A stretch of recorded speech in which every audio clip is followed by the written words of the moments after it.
আসসালামু আলাইকুম রহমতুল্লাহি অবরকাতুহ। সম্মানিত দর্শক, আওয়ামী লীগ জমানায় দায়িত্ব পালন করেছেন তিনজন প্রধান নির্বাচন কমিশনার: রকিবুল হুদা, নুরুল হুদা এবং হাবিবুল আওয়াল। 14, 18 এবং 24 এই তিনজনের বিরুদ্ধে বাংলাদেশের বৃহত্তম দল বিএনপি মামলা করেছে এবং এই মামলার জেরে জনাব নুরুল হুদা তাকে প্রথমে গ্রেপ্তার করা হয়েছে, তারপরে হাবিবুল আওয়ালকে গ্রেপ্তার করা হয়েছে বলে এখন পর্যন্ত আমি জানি।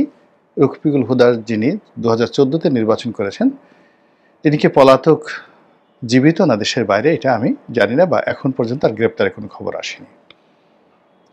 তো হাবিবুল আওয়াল সাহেবকে কিভাবে গ্রেপ্তার করা হয়েছে, কোথায় আছেন তিনি, বা কি হচ্ছে না হচ্ছে সেটা নিয়ে মানুষের অত আগ্রহ নেই, কিন্তু নুরুল হুদা সাহেবের সঙ্গে যে আচরণ করা হয়েছে সে আচরণ নিয়ে সারা বাংলাদেশ তোলপাড়। তাকে যখন গ্রেপ্তার করা হলো, সেই গ্রেপ্তারের আগেই সেখানে ছাত্র জনতা বা মব সৃষ্টিকারী যারা রয়েছেন তারা সেখানে গেলেন। তাদের সবারই রাজনৈতিক পরিচয় আছে এবং এই রাজনৈতিক পরিচয় নিয়ে পরে কথা বলবো। সেই রাজনৈতিক পরিচয়ে যারা লোকজন রয়েছেন তাদের চেহারা সুরতের সঙ্গে তাদের রাজনৈতিক পরিচয়টা মেলে না, মানে যারা এই মব করেছেন।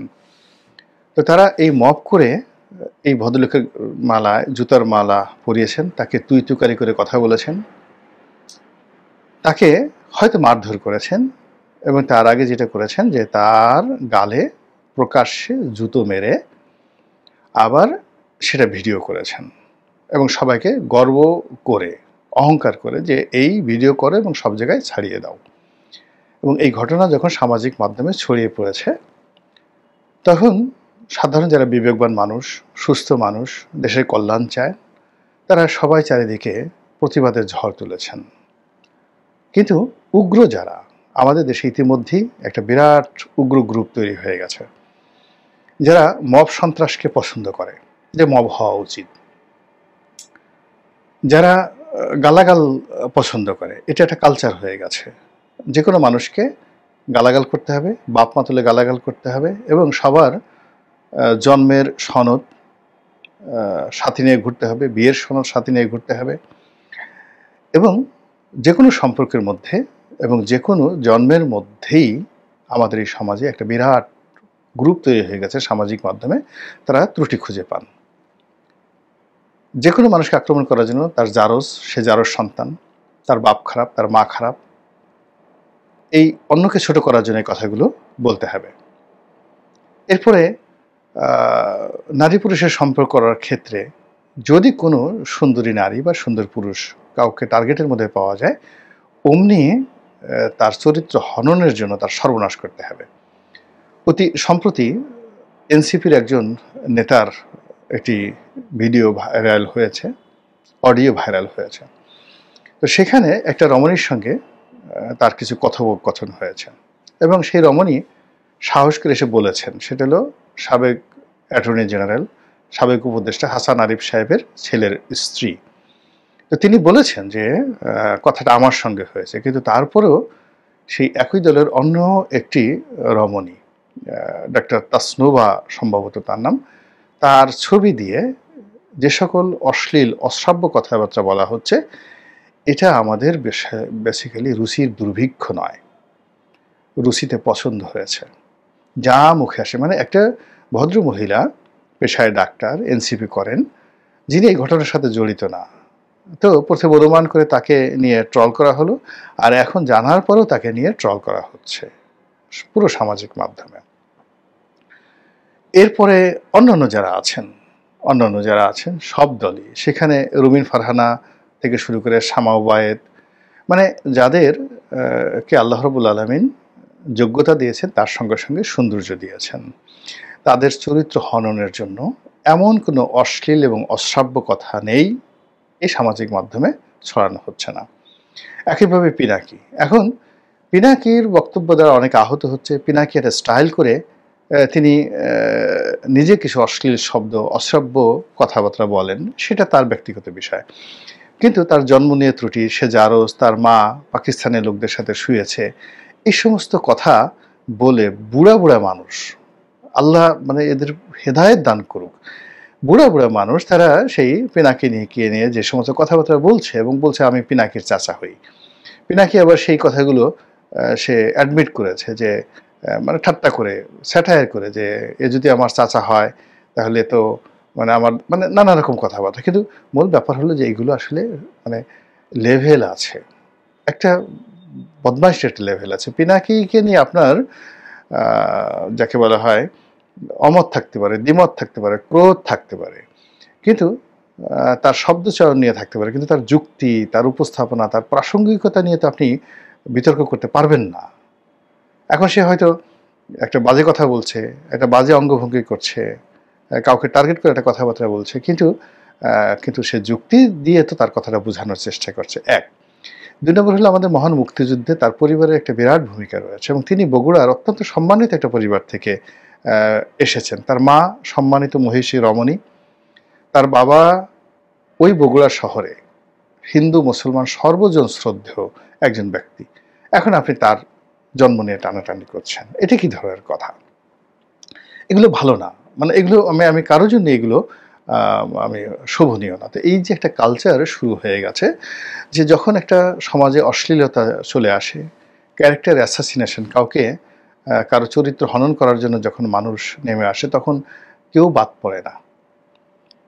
এটা যারাই করেছেন, আপনি দেখেন আওয়ামী লীগ জমানাতে শেখ হাসিনার মুখ দিয়ে বেগম খালেদা জিয়া সম্পর্কে, তারেক জিয়া সম্পর্কে যে কথাগুলো বলা হচ্ছে, তার 10 গুণ এখন তাকে নিয়ে বলা হচ্ছে না, তার পরিবারকে নিয়ে বলা হচ্ছে না। এটা কি মানে তার জন্য ভালো হয়েছে বলেন তো? আবার এখন বিএনপির যারা লোকজন রয়েছে তারা যদি সীমা অতিক্রম করে, আগামীতে তাদেরকে নিয়ে কথা বলা হবে না, এটা বলা যায় না। তো যেটা বলছিলাম যে দেখেন যে নুরুল হুদা সাহেবের উপর মানুষের ক্রোধ আছে, ক্ষোভ আছে, ঘৃণা আছে, এটা সত্য, কিন্তু সেগুলো প্রকাশ করার কতগুলো নিয়ম আছে। এখন আমাদের দেশে নয়, সারা দুনিয়াতে যেটা হয় সেটা হলো আপনার যখন অপছন্দ হয় কাউকে, তার কুশপুত্তলিকা বানায়, সেটা দাহ করে, তারপরে শেষে তারও মূর্তি বানিয়ে সেখানে জুতো মারে, স্যান্ডেল মারে। এটা বিশ্ব জুড়ে এটা হয়। ডোনাল্ড ট্রাম্পের মূর্তি বানিয়ে তার পাছার উপর আচ্ছা মতো জুতো মারা হচ্ছে ওয়াশিংটন ডিসিতে। এটি না ডোনাল্ড ট্রাম্পের রাগ হয় না, কিন্তু ডোনাল্ড ট্রাম্পের গালে জুতো মারা তো দূরের কথা, এরকম একটা যদি কোনো কাজ করায় পুরো আমেরিকাতে যুদ্ধ লেগে যাবে, তছনছ করে ফেলবে সমস্ত কিছু। যদি ডোনাল্ড ট্রাম্প কোনো দেশে গিয়ে, আমেরিকার সবচেয়ে যে লোকটি ডোনাল্ড ট্রাম্পকে অপছন্দ করে, সেও যুদ্ধ ঘোষণা করবে সেই লোকের বিরুদ্ধে, সেই দেশের বিরুদ্ধে।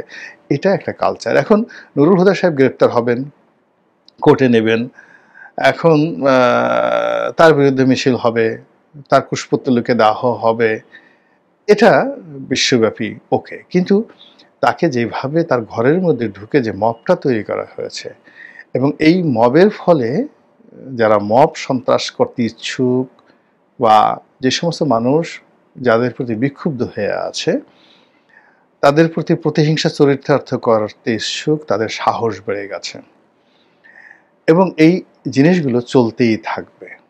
তার ধারাবাহিকতা আপনি দেখেন, ইন্টারনেট খুলে দেখেন, লিঙ্কডইন খুলে দেখেন, ফেসবুক দেখেন, ইউটিউব দেখেন, প্রায় 1 ডজন বিচারপতিকে টার্গেট করা হয়েছে যারা আওয়ামী লীগ জমানাতে ছিল। সেখানে সাবেক প্রধান বিচারপতি থেকে শুরু করে অ্যাপিলেট ডিভিশনের বিচারপতি এবং আরও অনেক বিচারপতি, প্রায় 1 ডজন বিচারপতি। অনেকে চাকরিতে আছেন কিনা জানি না, অনেকে পলাতক, অনেকে দায়িত্ব থেকে তাদেরকে বাদ দেওয়া হয়েছে, কিন্তু তারা সর্বোচ্চ আদালতের বিচারক। এখন সেই 1 ডজন বিচারকদেরকে টার্গেট করে এই ফেসবুকে বিভিন্ন রকম পোস্টার ব্যানার বানিয়ে তাদেরকে গ্রেপ্তার করা, তাদেরকে জুতোর মালা পরানো, তাদের সঙ্গে একেবারে নুরুল হুদা সাহেবের সঙ্গে যে ধরনের ব্যবহার করা হচ্ছে, এরকম ব্যবহার করার জন্য ফেসবুকে কিন্তু উস্কানি দেওয়া হচ্ছে। এবং দেখুন, নুরুল হুদা সাহেবকে গ্রেপ্তার করা হোক এরকম একটা দাবি ফেসবুকে কিন্তু তোলা হয়েছিল, তার বিচার হোক এরকম একটা দাবি ছিল এবং এরকম একটা আশাও ছিল মানুষের। কিন্তু আমরা কেউ কল্পনাও করিনি যে তার বাসায় ঢুকে তাকে এইভাবে মব সৃষ্টি করে গণপিটুনি দেওয়া হবে, তার গালে জুতো মারা হবে, তারপর জুতোর মালা পরানো হবে। এটা আমরা কেউ কল্পনা করিনি। তো কোনো রকম কল্পনার বাইরে গিয়ে যদি মব সন্ত্রাসটা এই পর্যায়ে পৌঁছাতে পারে, অর্থাৎ আপনি যদি চিন্তা করেন গত 10 মাস আগে যে মব হয়েছে, এখন সেই মবটা বাড়তে বাড়তে এখন কোন পর্যায়ে চলে এসেছে। আমরা উপজেলা পর্যায়ের একজন মুক্তিযোদ্ধা, ইউনিয়ন পর্যায়ের একজন আওয়ামী লীগ নেতা গাছের সঙ্গে বেঁধে তার গলায় জুতার মালা পরানো হচ্ছে, তাকে মারা হচ্ছে, এই দৃশ্যগুলো আমরা দেখে আহত হয়েছি। কিন্তু সাংবিধানিক পদে সিইসির মতো একটা পদ, প্রধান বিচারপতির মতো একটা পদ, সেনাপ্রধানের মতো একটা পদ, আইজির মতো একটা পদ, এখানে এরকম একটা ঘটনা ঘটবে এটা তো আমরা কখনো কল্পনা করিনি, কিন্তু সেই ঘটনা কিন্তু ঘটে গেছে। ইট মিনস মবের যে সংস্কৃতিটা, এটা সেনাপ্রধান যেটা বলেছেন, ডক্টর ইউনূস বলেছেন, ঘোড়ার ডিম, কিছুই হয়নি, বরং উল্টো হয়ে গেছে, সম্পূর্ণ উল্টো হয়ে গেছে। আর এটা এখন যেভাবে ফেসবুকে অন্যান্য টার্গেটেড লোকদেরকে মারার জন্য, তাদেরকে এভাবে জুতো পেটা করার জন্য, তাদের বিরুদ্ধে মব তৈরি করার জন্য যেভাবে প্রচারণা চালানো হচ্ছে, এবং যেভাবে মবকারী, আপনি চিন্তা করেন যে যারা মব করছে বা যারা অন্যায় করে তারা সংগঠিত, যারা অপরাধ করে তারা সবসময় সংগঠিত। ফলে এই প্রচার এবং প্রোপাগান্ডা দ্বারা যে জনমত তৈরি হচ্ছে এবং যে সন্ত্রাস তৈরি হচ্ছে, যে ঘৃণা তৈরি হচ্ছে, যে বিদ্বেষ তৈরি হচ্ছে, এবং এটা যদি বাস্তবায়িত হয় বিচারপতিদের ক্ষেত্রে, দেশ থাকে, বিচার বিভাগ থাকে। এখন আমাদের বিচার বিভাগ অনেক সুমোটো রুল করেছে, অনেক ক্ষমতা দেখিয়েছে, আওয়ামী লীগ আমলে অনেক ক্ষমতা দেখিয়েছে, এমনকি আওয়ামী লীগের বিরুদ্ধে ক্ষমতা দেখিয়েছে, এরশাদের জমানাতে এরশাদের বিরুদ্ধে ক্ষমতা দেখিয়েছে। কিন্তু এখন কি হলো, এই মবের ভয়ে সব কিছু যেখানে তছনছ হয়ে গেছে। ফলে এই বিচার অঙ্গনের 1 ডজন বিচারপতির ছবিকে পোস্টার বানিয়ে, লিফলেট বানিয়ে যেভাবে প্রচার করা হচ্ছে ওদেরকে ধরার জন্য, ওদেরকে জুতো পিটা করার জন্য, ইত্যাদি ইত্যাদি, এটা শোভনীয় নয়। অন্যদিকে নুরুল হুদার এই গ্রেপ্তারের পরেও আমাদের সমাজের অনেক শিক্ষিত লোক, অনেক যাকে বলা হয় সেলিব্রিটি, তারা বলছে, তারা এটা নিন্দাবাদ জানাচ্ছে না, তারা বলছে যে উনি যে অন্যায় করেছেন তাকে যদি 100 বার ফায়ারিং স্কোয়াডে নিয়ে মারা হয় তবুও তার অপরাধের শাস্তি পর্যাপ্ত হবে না। চিন্তা করেন যে আমরা উগ্রতার কোন পর্যায়ে চলে গেছি। এবং এই যে মেসেজগুলো দেশের বাইরে যাচ্ছে, বিনিয়োগ আসবে, এই মেসেজগুলো দেশের বাইরে চলে গেছে। চট্টগ্রাম বন্দর যারা চালাতে চান আনতে পারবেন না, যারা ইউনূস আপনি আনতে পারবেন না। এই মব বন্ধ করেন আগে, সবার আগে। যে সর্বনাশ ঘটে গেছে সেই সর্বনাশ তো আর ফিরে আমরা সুরাহা করতে পারবো না, ফিরেও পাবো না সেই সুসময়। কিন্তু আগামীতে যেন এটাকে উপলক্ষ করে আরো বড় কোনো সর্বনাশ না ঘটে, সেই ব্যাপারে